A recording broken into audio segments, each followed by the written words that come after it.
The Atlantic rolled black and cold beneath the moonlight, its waves rippling like a restless creature's hide. The research vessel Erebus Dawn loomed over a patch of ocean sailors had whispered about for centuries, a place known on maritime charts only as Sector 712, but to locals along the Azorian coast, it had another name, Atlantis Graveyard. Captain Elena Rocha stood on the deck, her gloved hands gripping the railing hard enough to blanch her knuckles. She let the frigid wind cut across her face, needing its bite to stay focused. This mission wasn't just a job, it was her father's unfinished quest. He'd vanished in these same waters decades ago, lost with his trawler crew, their radio last transmitting a single, desperate word. Rings. Below deck, Tarek adjusted his camera gear, fingers trembling. He'd sold everything for this assignment, his apartment, his car, chasing the one story that might save his name as a journalist. He whispered under his breath, "This is it. Don't screw it up." In the ops room, Carmen pored over old charts and logbooks. She traced reports of lost vessels spanning back to the 1700s, each marked with a circle that formed a grim constellation on her map. Atlantis wasn't a myth to her, it was an obsession, passed down from her grandmother's stories of a sunken city that devoured the proud and greedy. Meanwhile, Malik sat alone in the sub-bay, staring at a worn photo of his brother, a Navy pilot whose plane disappeared in these waters 10 years ago. Malik clenched the photo until his knuckles whitened. He had promised his mother he'd find out what happened. Above them, the sonar pinged in a steady rhythm, but what it revealed made every person on board shift uneasily. At 800 feet, the ocean floor wasn't a flat plane of silt. It was a mountain of twisted metal, shattered hulls, and the ghostly outlines of downed planes, all stacked atop each other in a chaotic monument to mankind's failures. Over 100 wrecks spanning 3 centuries littered this hidden valley. No one knew why so many ships and planes had vanished here. Weather had been blamed, magnetic anomalies theorized. Some said a sea monster, others a vortex of time. But no one had returned with proof. Until tonight, the Erebus Dawn's crew intended to change that. A cameraman named Tarek checked his equipment, trying not to show the tremor in his hands. He'd filmed storms, wars, even volcanoes erupting live, but something about the readings unnerved him. The depths were quiet. Too quiet. Every time the sonar pinged, a new silhouette of a ship appeared below, until it looked like a city of graves. "Depth readings are fluctuating," reported Malik, the submersible pilot, his voice crackling over the radio. "It's like the seafloor is breathing." A tense silence followed. Captain Rocha lowered her binoculars and exhaled slowly. "Bring the drone online. Let's get eyes down there before we commit." The deck crew deployed the first remote sub, Hermes 1. Its lights pierced the dark as it descended, the ocean swallowing it meter by meter. As the feed flickered onto the monitors in the operations bay, everyone crowded around. The camera revealed a sight few humans had ever seen. A labyrinth of wreckage, prows jutting like gravestones, torn wings frozen mid-crash, barnacle-encrusted fuselages tangled with masts of centuries-old ships. A voice broke the silence. "Is that a stone ring?" whispered Carmen, the marine historian, pointing to the drone feed. On screen, barely visible in the shadows of the wrecks, lay a massive circular structure half buried in sand, far larger than any ship. Carvings etched its surface, symbols resembling spirals and eyes, worn smooth by the current. As the drone edged closer, the ring's center pulsed faintly with blue light, like a heartbeat. For a brief moment, the sonar emitted a low, warbling tone. Then all screens flickered, before going black. "Systems are down," Malik shouted, restarting nav, but sonar's offline. We're blind. A deep, resonant hum rose through the ship's hull, a vibration felt in the chest more than heard. Everyone froze, wide-eyed.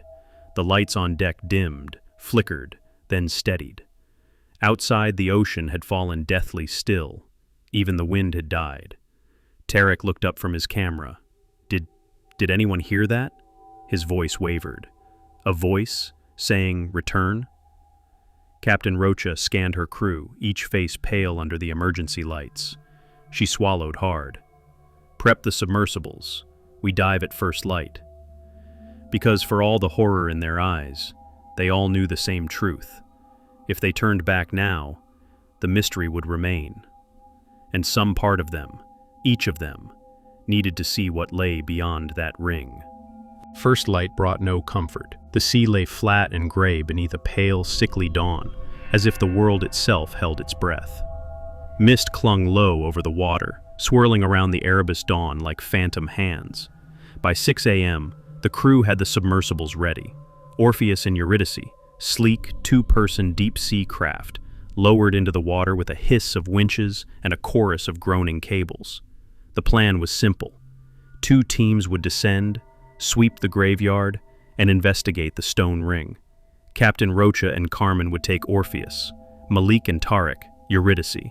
"Comms check," crackled the radio. One by one, voices confirmed, but each sounded hollow through the static. A sudden gust rattled the deck as the subs disappeared beneath the waves, swallowed by the dark. Inside Orpheus, red instrument lights glowed softly. Captain Rocha kept her hands steady on the controls as the sub descended, meters ticking by on the depth gauge. Carmen pressed her forehead to the viewport, whispering fragments of old sailors' prayers. Each meter down, the darkness thickened, water pressing tighter around the hull. The ocean outside was more than dark. It was alive with drifting shreds of old sails, scraps of flags, and fluttering fish with milky eyes. A twisted ship's bell tumbled past, its dull clang vibrating the sub like a death knell. They passed an old fishing trawler, its rusted net still filled with the skeletons of giant squid. At 300 meters, the drone feed reconnected, but the sonar began its unsettling chorus again, a low, pulsing tone, like a heartbeat in the deep. The tone changed pitch unexpectedly, rising into a sharp wail as if the sea itself was screaming. Malik's voice came through faintly. "We're seeing the same wrecks. They look arranged." The words hung heavy. Arranged, not scattered. A shape materialized out of the gloom, an enormous galleon, its timbers warped but intact, lying atop a modern cargo ship's crushed hull. Above it, a World War II bomber rested nose down like it had crashed straight into the pile.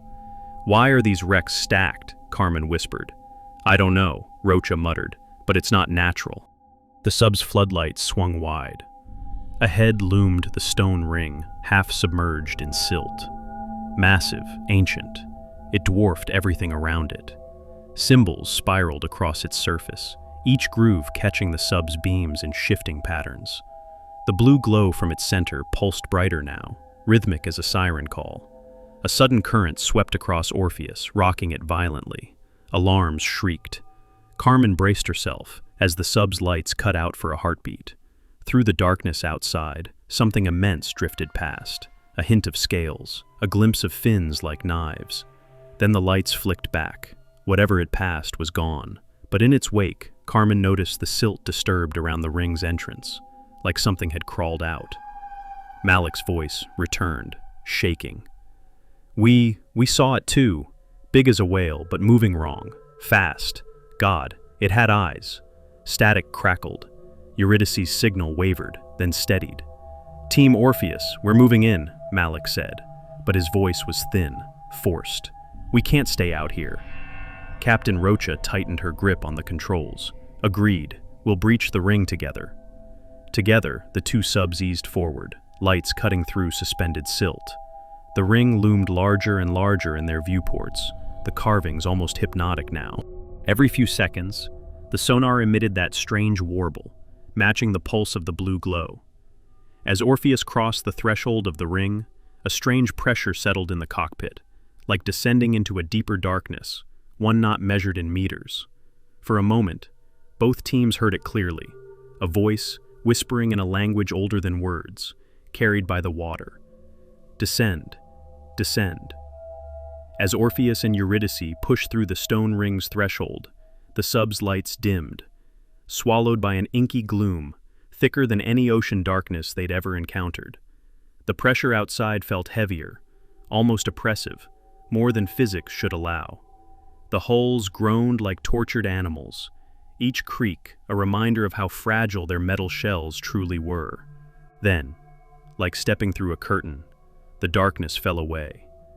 A vast cavern opened before them, an air pocket, trapped beneath the seafloor, impossibly dry. Massive stone towers rose from a black, glassy lake, their surfaces carved with alien symbols.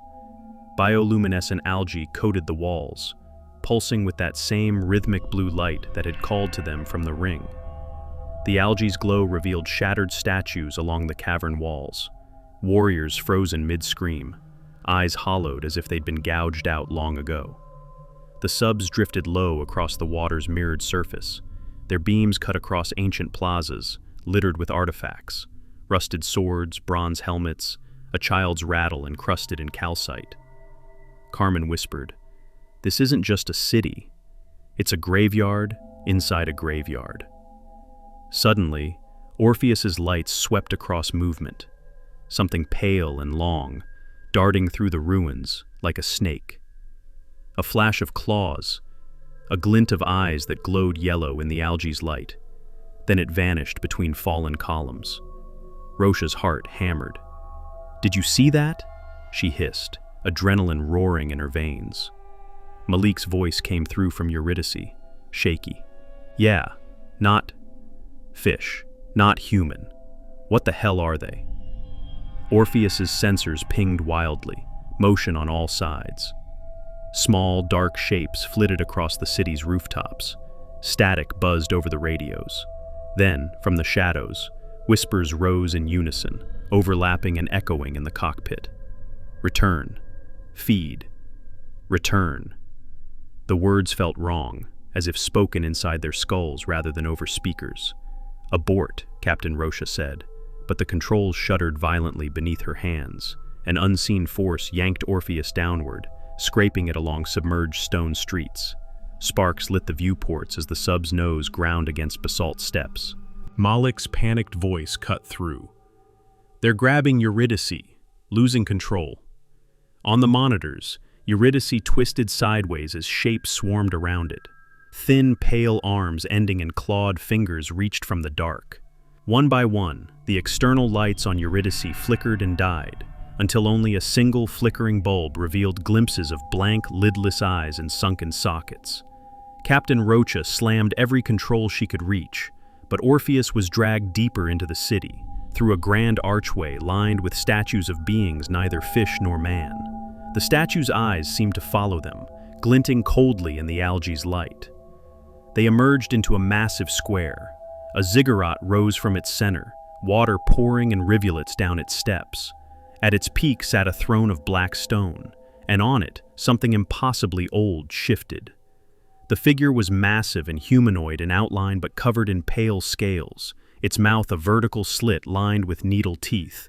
Its eyes opened, yellow and luminous, focusing directly on Orpheus. A guttural, resonant voice vibrated through the water. "Hungry." The last thing Rocha saw, before the sub's external cameras went dark, was Eurydice's wreck, drifting lifelessly past the square, its hull clawed open like a tin can. Orpheus lights flickered as Captain Rocha wrestled the controls, but the sub was no longer responding.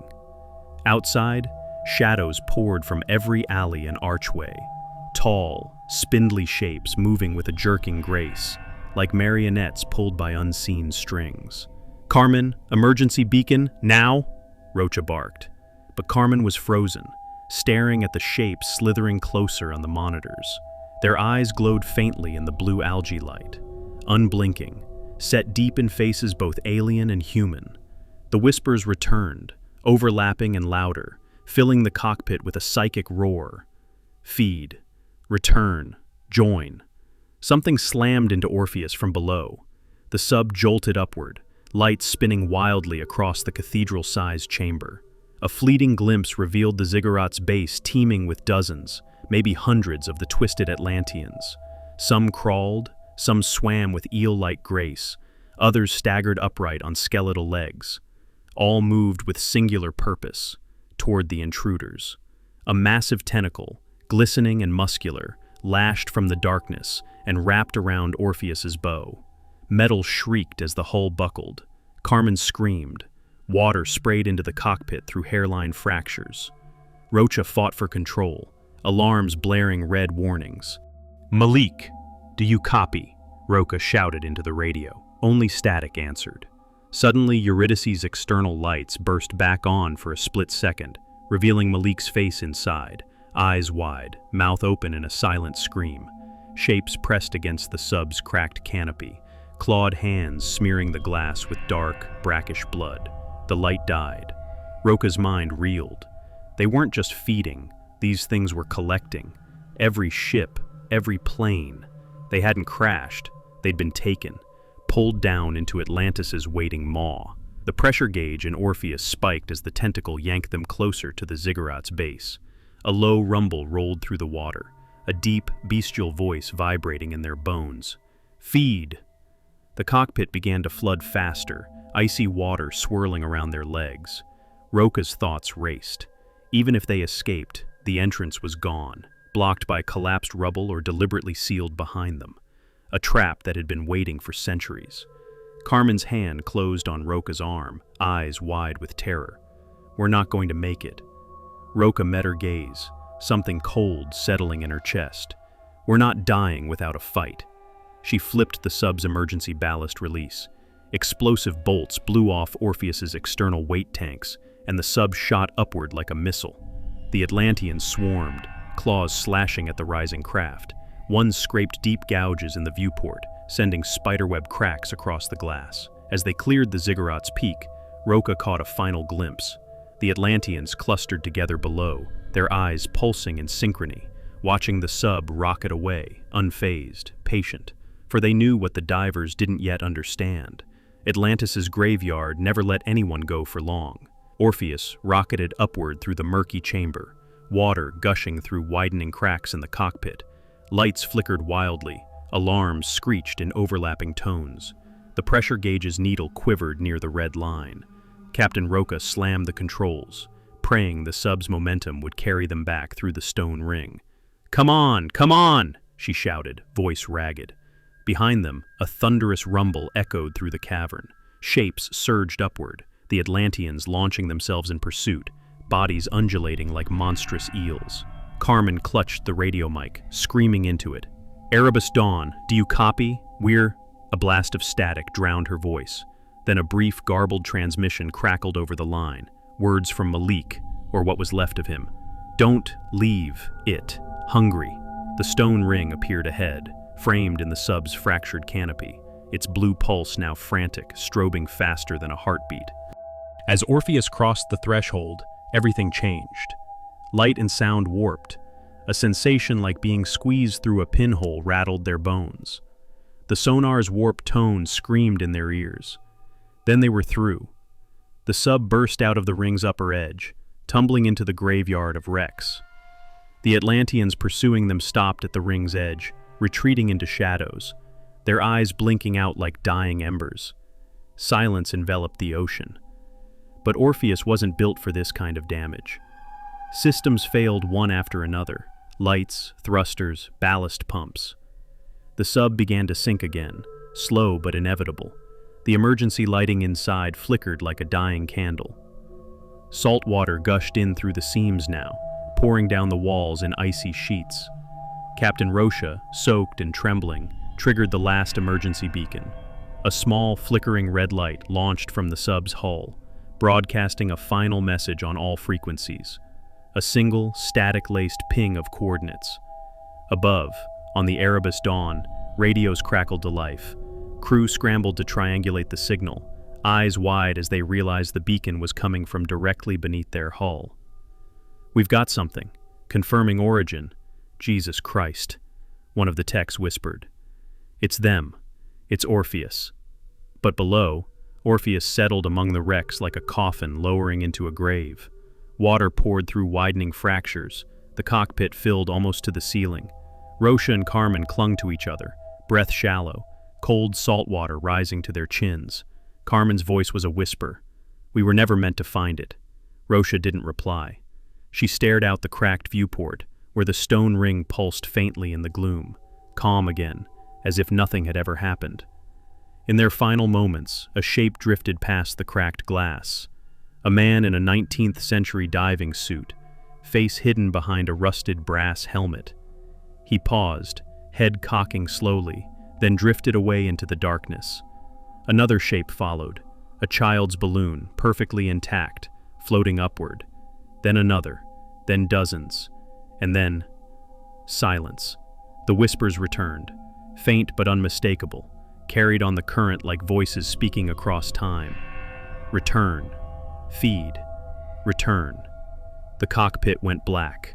The last image the Erebus Dawn received from Orpheus's dying camera feed was a slow, drifting pan across the stone ring, its glow now soft and steady, as though it had fed and was resting.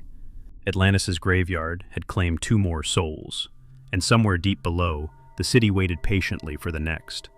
The Erebus Dawn never returned to port. Rescue crews found the vessel adrift 180 miles off course, its engines silent, its decks empty. No crew, no bodies. Only the hum of sonar, pinging endlessly into a silent sea. Inside the bridge, a single item remained untouched. A black, leather-bound journal, soaked through with seawater, yet the ink within perfectly preserved. The final entry read, "They never crash, they're taken, stacked like bones in a cathedral of sorrow. Atlantis doesn't sink you, it keeps you." Underneath the page was a map, not of the Atlantic, but of a mountain range in northern Canada. A red X marked a remote glacial lake, scrawled beside it, in a hand different from the others. The rings are connected, the graveyards are multiplying.